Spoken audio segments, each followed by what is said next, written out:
In this video, we're going to calculate the total and write the matching equation for the following pictures.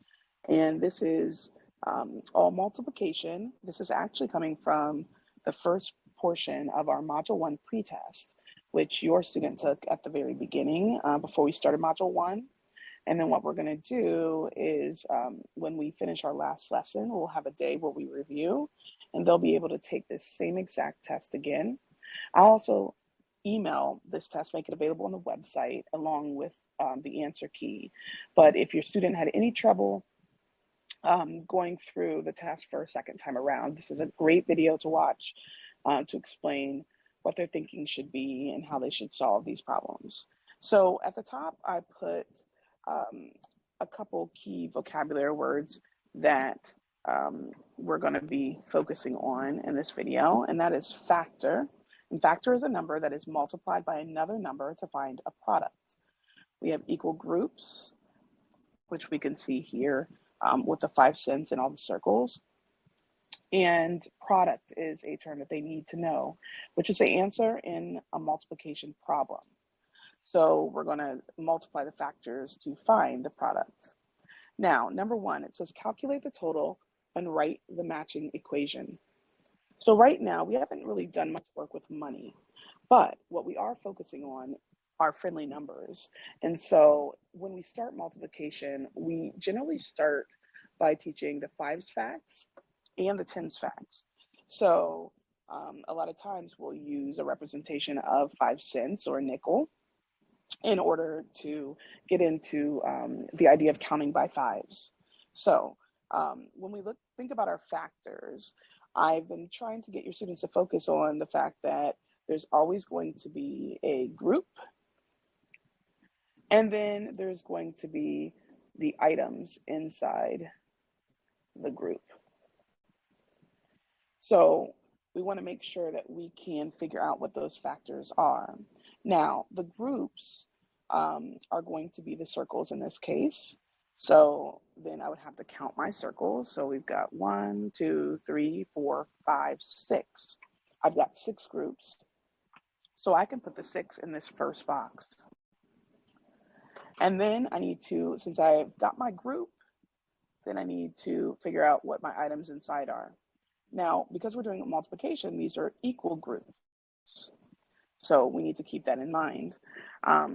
So we see that each of the insides of these groups are all 5. So we want to count how many 5s there are. So we have 1, 2, 3, 4, 5, 6. And then to get this answer, we are going to count each group by 5s. So 5, 10, 15, 20, 25, 30. Now, it's great having these visual references, but I've also been teaching your students about how to use a different strategy for multiplication, and that is repeated addition. So multiplication is basically repeated addition. Because of those equal groups, we have the same amount that we're going to add over and over and over again. So they could have also solved this by writing 5 plus 5 plus 5 plus 5 plus 5 plus 5. And they could have counted all those 5s together. We put 2 5s together, we have 10, another 10 if we do 2 more, and finally another 10. They can add all these 10s together to equal 30. So the great thing about Common Core is it really focuses on finding the solution, but not necessarily in the same way. So we want to make sure we broaden their horizons as far as how they can find that solution. So on B, I'm going to try my repeated addition again. Again, we need to figure out which one is our group and which ones are the items inside the group. Now, by this point, hopefully the student has realized that the groups are the circles and the items inside of the groups are 5. So if I use repeated addition, it would look like this: 5 plus 5 plus 5 plus 5. I have 4 5s because I had 4 groups of 5. So I know that that is 20 because I can count also 5, 10, 15, 20. So my ending multiplication sentence would be 4 groups of 5 equals 20. And I have been trying to make this more visual and try to get students to learn in a different way. So when we see this multiplication equation, we can literally say 4, and then this symbol right here, the multiplication symbol, we can say groups of in place of it.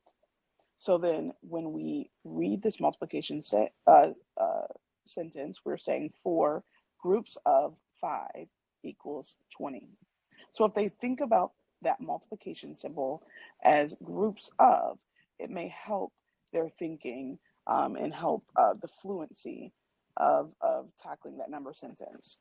Now, one thing we've also talked about is that multiplication is commutative.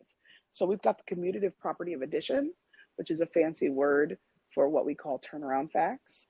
But I've also been teaching that multiplication, since it is repeated addition, it can also be a turnaround fact. So it doesn't really matter which number you start with, which factor you start with, you will still get the same product, just as you would in an addition sentence where you have 2 add-ins. Doesn't matter which numbers you add, you'll still get the same sum.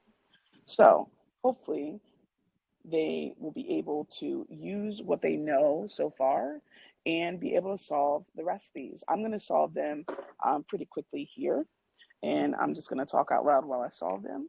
So here I'm going to make sure I count the number of groups first. So 1, 2, 3, 4, 5, 6, 7, 8. So 8 groups of, and I see 5 in there. So now I'm just going to count by 5s, 5, 10, 15, 20, 25, 30, 35, 40.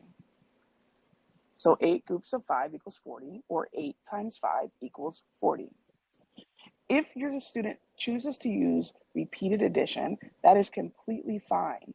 The one thing I would like them to do, though, is after they write their repeated addition sentence, I would like them to practice writing it. And in this case, they have to write it in the multiplication equation. So it's great that they use repeated addition to solve multiplication, but I also don't want them to forget that what their original intent was to solve a multiplication equation. So here we've got 5, 10, 15, 20, 25. We have 5 groups with 5 in each group, and that is 25. And that is it for this part. Hopefully that helped.